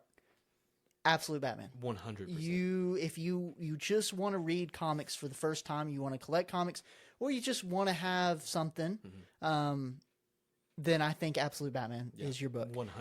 Another thing I want to mention real quick. For all of you out there who are buying Absolute Batman physically, we have a question for you. Absolute Batman 19, if you have the cover where Batman is holding his knife ears, does yours have an orange dot on Batman's forehead? Yeah, please. This isn't like a bait to comment thing. No. Actually, comment and let us know because we have. I bought one and I took it home and I was like, oh man, there's an orange dot on my cover. Crap. And I went to the store and I looked at it. I shined a light on it. And I'm not usually like my cover. I like my covers to be pristine. Right. You know, I don't want them to look bad. But I had noticed that and I went back to the store to swap because I was going to ask my local comic store if I could swap it for the same cover. And the other covers had it too. Yeah. Or he only had one, so it was the other one that he had also had the dot. And I was like, but it's just a tiny orange dot. Yeah. The regular cover is not supposed to have it. Right. So we're like, what happened? Is that like a misprint thing? Is that like an editing thing? I don't know. Leave a comment if you have the orange dot variant cover for Absolute Batman 19. And if it is a misprint, it's going to shoot that value up. Yeah, this thing's going to be worth $600,000. I'm ready. I'm ready to make that money. I should go back and buy the other one. That problem we were talking about earlier, we're now part of the problem. Yeah. This is the orange dot exclusive variant. Yeah, this was a misprint, dude. I think I'll sell it for probably at least $50,000. Yeah. You know, I might go down. I might go down to $49.90, but you know. No, but we're actually just genuinely curious. Is it a misprint or And again, it's the cover. It's the Nick Dragata cover where he's got his bat ear blades and he's got his hands in the X, and you see Scarecrow. If you have that cover, please see if that is on there, and you should make an Instagram post about that. I should. But like, do you have the misprint? Is this a misprint or are we just dumb? I will unintentionally cause this book to skyrocket. Yes, it's all a part of the plan. We're going to be millionaires, Clayton. We're going to make so much money. And I don't have to work anymore. Money. Yeah. Well, boy. I knew you greedy little mouse. But yeah, so there is our comic book reviews for the day, but we're not done. We are not done. Because we have to review. Are you sure? Yes, dude. Yes. Episode 6. We got episode, is it 6 or no? It's 7. Is it? Maybe. I think. Is it 6 or is no, it stop it. Stop it. 6, 7, 6, 7, 8. You sent me that meme of Oliver. And he's like, oh, what's your name? Ooh, my name is Lobster. Ooh, what's your number? 6, 7. And he starts. It's brain rot. I'm so sorry, everybody. I just did all that on live. That's that meme is like when that Invincible brain rot hits in 50 years, and it's like, are you sure? Are you sure? Are you sure? But it was episode 7. It's episode 7. Cool. Yes. So this was a very good issue, and I had started watching it, and then my girlfriend came over, and I'm catching her up on season 1 right now, so I didn't want to watch this not knowing what happens. And I was like, hey, I'm gonna stop it here, and I came over to your place, and we watched the rest of it, and you were like, it's coming, and I'm like, what is coming? And then I watched it, and it just, bruh. So spoilers ahead. Yes, major spoilers. More spoilers. Yep. So I told you. When we watched the Conquest episode, 2 episodes ago now, you were like, bro, every time Conquest shows up, like, it's insane. Yeah. Like, it's so awesome. You know, it's about to go down. Yeah. And I said, just wait for Thragg. Yeah. And I was like, there's a worse one? Yeah. Brother, he is worse. Past Paul, you can't hear this because this is all in the future. Yeah. He's worse. He's way worse. Yeah. Yeah, so this episode, we finally go to Viltrum. Because the last episode, episode 6, Thetis says the only way to stop this war is to go to Viltrum, stop them before they can get too far, before they can regroup. Right. So they go there. This episode starts out. This is what I was hyped about, dude. Yeah. This episode starts out, and we see the past. We see Emperor Argal. Yes. Dude, first 3 minutes in, I watched this, and I texted you. I said, bro, no way they did this. And then you didn't answer, so I'm like, I have to tell somebody. Well, because you said that, and I was like, I don't know. I hadn't watched. I hadn't got that far yet. So I was like, did something happen that I didn't? That I didn't know? Like, I didn't want to be like, what did they do? And you'd be like, they killed Omni-Man. I was gonna be like, no. So which they don't yet, but they make you think that. They do make you think that. And I was like, brother. And then Amazon's like, here's an ad. Right. So I called my dad, and he's like, yeah, what's up? And I said, Dad, they have Megatron. And he's like, what? I said, so in the beginning of this episode of Invincible, it is the past, and it is these Viltrumites, and they are discussing what to do with this planet that is rebelling against them. Yeah. And Peter Cullen's character, Thetis, is still a Viltrumite at this point. He's not rebelled, and he's saying, like, maybe we should give them peace as an option. Maybe we should do the Viltrumites not respect strength? Like, they're fighting against us. Let's give them what they want. Let's let's make a deal. Emperor Argal is voiced by Frank Welker, who has voiced Megatron since the 80s Transformers. And so these two are going at it. And I told my dad, I said, Peter Cullen and Frank Welker have been fighting for 40 years. Yep. And then I guess Peter Cullen wins because he assassinates him. Every time. Every time. Optimus wins. Bumblebee. Yeah. So he kills him. Take you all on. That's exactly what happened in this episode. Yeah. But, And in your house. yes. Clayton's closet collapsed on him when I got here, and I was like, "What are y'all doing?" And him and his wife were trying to pick up all the clothes, and I was like, "I'm gonna go set up. You guys just do your thing." And then, yeah. But so that's how the episode begins, and then we get to Viltrum. Yes. And you want to talk about what happens here at Viltrum because Oh my gosh, it's insane. So we get. Is this still in the beginning, or is this when they all go? they arrive to Viltrum. They arrive to Viltrum, and the first thing they notice is the mass dead bodies surrounding the planet. And they go through these bodies, and it's very obvious that the Viltrumites know they're coming because there's some people already hidden in the bodies. And then when they get through, there's Thragg standing there like, "Hello, Yeah. I'm ready to." This man is aura farming to the max. Yeah. I told Clayton, I was like, "This is what I look like when I see Al Ewings at a con, and I really want to talk to him. I look like Thragg sitting there just had that death stare on them." But yeah, so we get this huge fight in space where everybody, like the Viltrumites are fighting hard. Thragg is just standing there, Just he's not watching. doing nothing. And I think Omni-Man comes and throws a punch at him, and he literally dodges it just by like a barely moving. like a millimeter. Yeah. Like brother just backs up like an inch, and then The space racer, his laser shoots right past Thragg. Yep. Thragg doesn't even flinch. Doesn't flinch. You don't see any, like, this dude is like tough, like Timmy Tough Nuts over here. Like, this dude is on this, right? Yeah. And but we get this insane battle, and right off the bat, Oliver goes to fight. Even though they Thragg. tell Oliver in the ship, do not try to fight him on your own. Do not go up and do that. And then he does it anyway, and Thragg rips his arm and jaw off. Yeah. And Oliver's just floating. I'm just like, brother, like, just like that? Like, that's it? And so that's the big thing that happens. And then Omni-Man goes up to him. Yeah. And he gets punched by Thragg, and he falls down to Viltrum. And him and Thragg have a conversation, which I don't remember this happening in the comics. So this had to be something that they added. Yeah. They have a conversation. Thragg offers to Omni-Man, hey, if you join our cause again, all will be forgiven. Let's go against the betrayer. Let's go against Thetis. He unleashed the Scourge virus on our people. And Omni-Man says, like, we're not doing that. You went after my sons. Yeah. And that's not happening. So they get close. They get face to face. And then they kiss. Yeah. And then they get, oh, No. And Thragg whips out the hardest, like, charged uppercut ever. Like, there's wind on this charge. And then uppercuts Omni-Man literally into space. And, like, he keeps going past the ring. Like, you see the ring kind of there's like a hole in the ring of dead bodies where the Omni-Man flies through. And because he uppercutted him so hard. And Thragg decides to go after them all. And there's no chance for peace now. No. And so he goes back into space, and they're fighting still.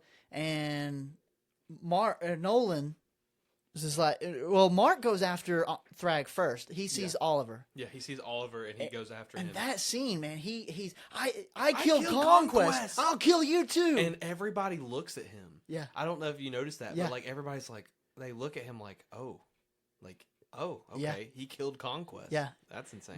I'm not going to say who, but if you read the comics, there's one person in particular who looked at him at that moment and was like, I won't say who. I won't say why or that matters or anything. I may know this already. I think you might. I think this is something I got spoiled for. Okay. Out of my own curiosity of the book. So, anyways. So I noticed that and I was like, oh no. Yeah. Can we not do this one? It's not. No, it's not. It is bad. It is very bad. It's. It's awful. Yeah. So, anyways, Mark goes after Thragg. Yeah. And Thragg, he gets punched straight in the face. I don't know if you caught that. That animation gives him like skull. Yes, pure red. Bro took it on the forehead like it was nothing, and didn't flinch, didn't move, nothing. And what does he say? He says something like, "I'm not impressed." Yeah. He's like, no, I'm not impressed. Yeah. And then he fights Mark. Yeah, he fights Mark. And then Nolan, Omni-Man, is in space, and he's like, everybody with me now. Yeah. And they fly down to Viltrum, and they're knocking everybody out of their way, and everybody kind of forms up on Omni-Man. And Space Racer gets in front, and he shoots, and then he flies off because Alan and Tech Jacket get knocked out of the fight. So it's just Thetis, Omni-Man, and Mark now. And they're flying together, and they're flying behind Space Racer's laser. And Mark starts kind of drifting off a little bit. Omni-Man grabs him and says, no, stay close. And he pulls him close, and he's like, Dad, what are we doing? No, this cannot. Dad, no, we have trust. You have to stick with me. we have to do this. Yeah, we have to do this. So Space Racer's laser goes into the planet, and the three of them, the three Viltrumites, go down. Thragg realizes what they're doing and tries to go after them. Yeah. He even pushes the other Viltrumites out of the way Yeah. to get to them, Yeah. but he's not fast enough. No. And even though we see insane speed from Yeah, Thragg, yeah. but he goes down, and he's not able to catch them, and they blow up the planet. Yep, the planet completely combusts. from Goes, the inside. splits it in half, Yep. and it just blows up like Alderaan. Yep. From Star Wars. yeah. But It's slower. Alderaan. Lot All slower, are gone. Yeah. They're all gone. And then we're kind of sitting. I don't know if you noticed the sound. Even it's just pure silence It's after not- that. yeah. And And all the bodies from the ring are just floating out Yeah. into space now. Yeah, and also like all of their clothes are gone except for their Yes. pants because of the heat from the right for the yeah. core of the planet. Yeah, and they get to the other end, and you're like, what? All the Viltrumites are shocked. Right. They're like, this just happened. Yeah, our Oh my planet's gosh, gone. Our planet's gone. Yeah, our home is gone. Yeah. Which it all, like, this is funny. We were watching it, and I was like, how many Viltrumites are even alive? Like 3? And then immediately after, it's like, there are, 40 of us left? And Yeah. I was like, oh, okay. yeah, Like this, yeah. I knew that it was coming, so I was like, just listen. Yeah, you're like, hang on. And Yeah. I was like, oh, yeah, thanks. Yeah. So Thetis, Omni-Man, and Invincible are all standing together, and they're kind of catching their breath too. They're like, okay, well, where do we go from here? And Thragg shows up, and he rips an asteroid in half. Yes. And he says, I choose death. Yep. And he, boom, right through it. And Yeah. it destroys the asteroid and grabs Thetis and rips off his head. Yep. And that's why I knew this was sad to see Peter Cullen in that voice, because I'm like, I know what's coming. Yeah. He takes his skull and says, Argal, you have been avenged. I saw somebody on Instagram. It was Optimus Prime's head, and Thragg was holding it, and he said, Lord Megatron, you have been avenged. A lot of people were avenged that day. Yeah. So he takes his head and he crushes his skull. Yep. And then he goes after Omni-Man. Yep. And man, that fight is intense. They're fighting, and Omni-Man tries to get away, and Thragg says, I was too fast with Thetis. I won't make the same mistake with you. Yeah. And just beats the crap out of him. And Mark saves him, and Mark gets throat chopped, so he's struggling to breathe in space for a moment. And they continue to fight, and Mark looks at his dad, Nolan, and he's like, how do we beat him? And Nolan looks at him, and he's about to say something, and then he gets the freaking Viltrumite chop. the chop hand Straight through the judo stomach. chop Yeah. right through the sternum, and it's just like it was, dude. That was rough. Watching that with you, you were like, Yeah, my jaw was on the floor. Yeah. I was like, oh my gosh, they killed Omni-Man. Yeah. And they then- killed him. Are you sure? No. and then Thragg turns on Mark, and he grabs his face, and he digs his thumbs into his eye. Yep. And he's about to He's about kill to kill him. him. And then he sees the dead bodies of the Viltrumites. And this was a good callback to the beginning of the episode. Right before he fights Omni-Man, he says, the death of every Viltrumite leaves a void in my soul. Yeah. And so he sees the death of all the Viltrumites. He remembers how little there are. And the other Viltrumites come and say, Grand Regent Thragg, he destroyed our planet. Kill him. Finish them. Yeah. And he's like, silence. And he lets Mark go, and they fly away. Yep. They just float away. Yeah. It just floats off. Yeah. Copy, paste, Yep. the drag. Yeah. Yeah. Just. Yeah. But then Mark and Nolan's bodies float in space for a bit.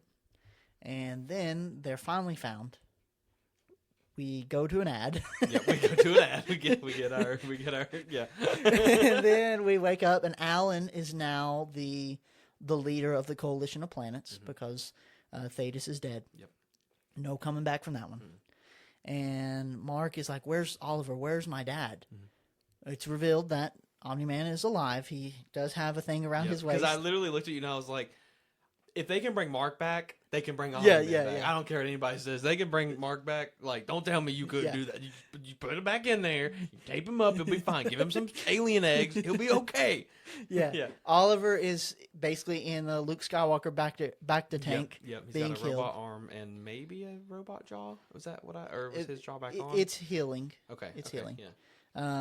And so he's like, he'll be better in a few weeks. He just needs more time. And then the episode and begins. they've been out again for 2 more months? For a few more weeks. They just say a few weeks, yeah.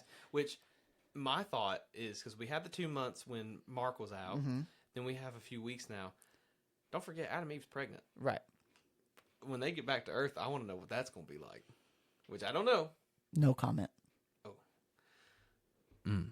Yeah. I won't say anything. But then Alan says that there is something we still have to deal with. Where did the Viltrumites go? And his girlfriend, Taylor, is like, we can't find them anywhere. It's like they've just disappeared. And Mark is thinking, and then he realizes, and Alan says, "Mark, what is it?" And Mark says, "They've gone to Earth." Yep. And the episode ends. No end credit this time either. No end credit. We just get, so what an episode. Super intense, man. Very intense episode. It was really nice to finally see Thragg and to understand who his character is. Because again, you've read this. I have not. I'm choosing not to. So for all of you out there that's like, you need to read it, I'm not going to. I'm watching the show.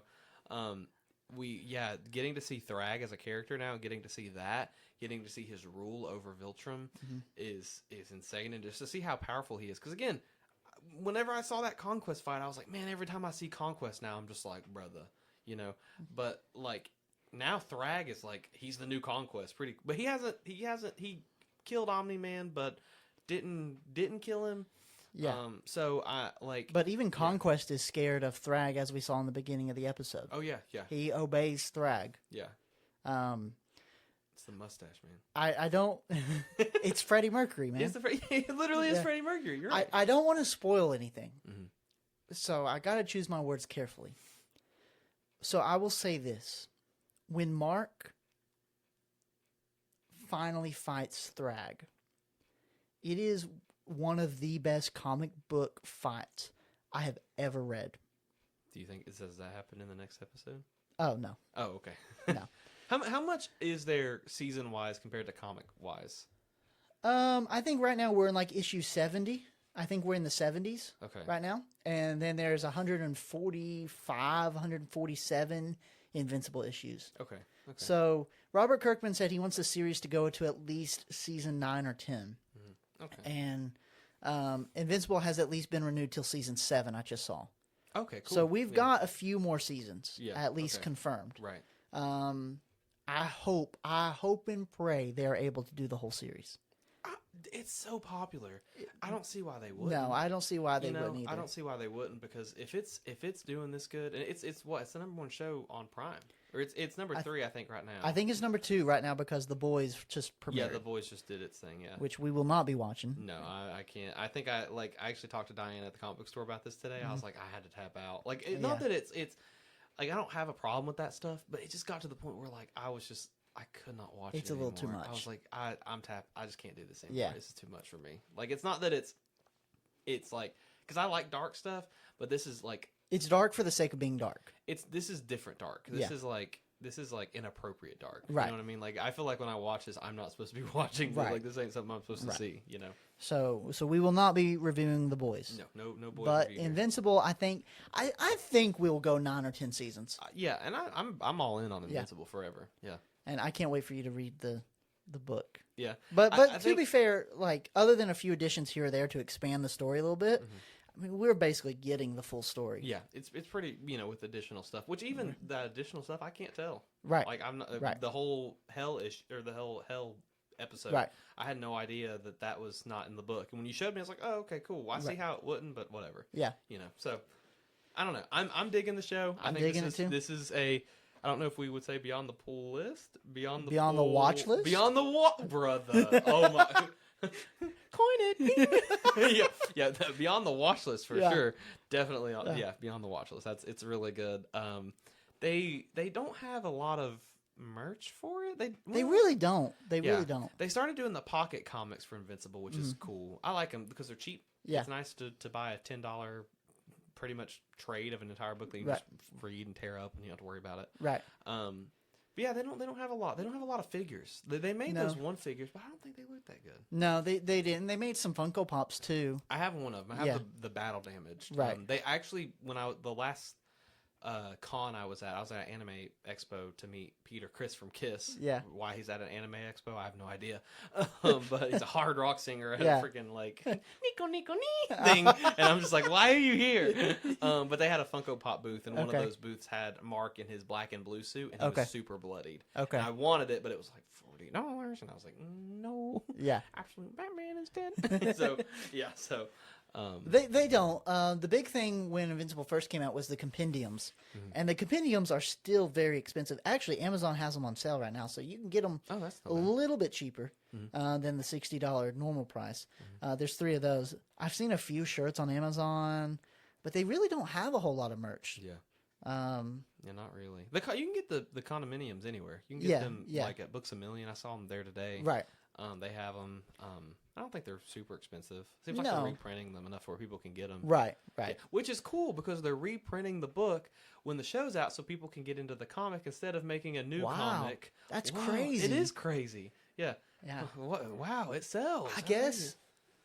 Man, we've already been at this for quite some time. But I was going to actually say earlier in our conversation that I think this is something that indie books don't really have that problem. Like Image and Skybound, who are publishing Transformers right now, I don't see the same problems necessarily that I see with the big two, Marvel and DC. Well, because the big two have big, they have, you got your editors, and it's corporate. It is. That's It is very much corporate. Indie. That's one of the things about Todd McFarlane doing independent or Right. Image is Image. Yes, he does Image. Image is because people they have their own creative abilities, right? You can go and write your own book. You can do whatever you want, and you get the profit. Like Yeah. Todd McFarlane doesn't take any of it. It's a safe haven for people to make their books however they want to. Right. And you don't have to worry about that stuff. You just have to hope that the writers, because they're their own bosses, so they Right. have to just put it out there, Yeah, like your goal is to sell books, obviously. Yeah. And like I know the big IPs will sell. Transformers will sell. G.I. Joe will sell. Like those. Spider-Man will sell. Yeah, so those will sell if indie books. So I know they don't do as good in sales wise, but they are the more unique out there stories than what we get from the big two, because the big two, except for Absolute Batman, the big two are trying to it's a corporation, like you said. Yeah. We're more focused on the money than we are the story. Yeah. While Image is more focused on the story, Yeah. and the money will come. Right, the money, yeah, which is like how the big two should be. Mm-hmm. We should be focused on, and someone else made a good point a while back that, if you, like, I do think it is smart to do those, like, releases. Right. Like, Spider-Man Brand New Day's coming out. They should definitely reprint that original Spider-Man Brand New Day, Right. those issues, or that, like, they should Right. reprint a trade of it. Be like, In hey, like a pocket edition for Right. $10. right, just so people can get into it. But you shouldn't be writing a whole new book No. that has the same quota as the movie, because the whole point is for people to see the book and go, oh, this isn't the movie. You Right. know what I mean? Right. So, but yeah, that's one of the things that Image has, and you came when we did the first Invincible review that we did. You brought one of the reprints over to my Yeah. house, and I was like, oh, that's so cool that they're reprinting it. Yeah. So like, I could go get one, and I'd be like, look, I've got the book that happened in this episode. Right. I think that's really cool. Yes. And I think they should do more of that. I think so. But yeah, man, it was a pretty big week. It Pretty was. big week. When we first were planning, we were like, we're going to have a short week. This is going to be like a 20-minute episode. Yeah. But it ended up being almost 2 hours we're, again. We're almost 2 hours. Oh no! Oh, our lobster's too buttery. All you people listening, you have 2 hours worth of content. Oh no! Not kidding. Well, Yeah. I think before we wrap up, I just want to say one more time that congratulations on your movie. Thank you very much. I'm very excited. That is awesome, man, that you won a national award. So I'm very proud of you. My wife is also very proud of you. So you go have fun in Vegas. We will meet again. We are planning to record again next week. Yes. Once you return. Yep. And we will be reviewing next week the Superman Spider-Man crossover. Yep, we have the Marvel side of Yes. it, where I guess one of us we're gonna figure out Who's buying dinner. Who's buying dinner? That might be the episode title. Who's buying dinner? And we're gonna reveal at the end of the issue who's buying dinner. Which, if you read it, you probably already know. So, but that episode may come out a little bit later. Yes, It might come out on Saturday. Most of our episodes normally release on Fridays. Yeah, I think we'll be okay. But if we're not, you expect it on Saturday. If it ain't Friday, expect it Saturday. Also, if you are listening and you don't follow our Instagram, please follow Comic Nation 1776. That's where you will get all of our comments. We read comments. We read and we try to respond as many as we can. Yes, we reread those very regularly. We Clayton actually replies back to them consistently. And if it's a good post and it's got good comments, we'll read it on the show. Yes. So please give us a follow, and even some recommendations if there's anything you think that we don't want to take too many, because we're already reading a lot of stuff and we both have like lives and stuff. But please, we'll always look into it. Yes, we will. So with that being said, I'm Clayton. I'm Paul, and you're listening to the Beyond the Pull List podcast.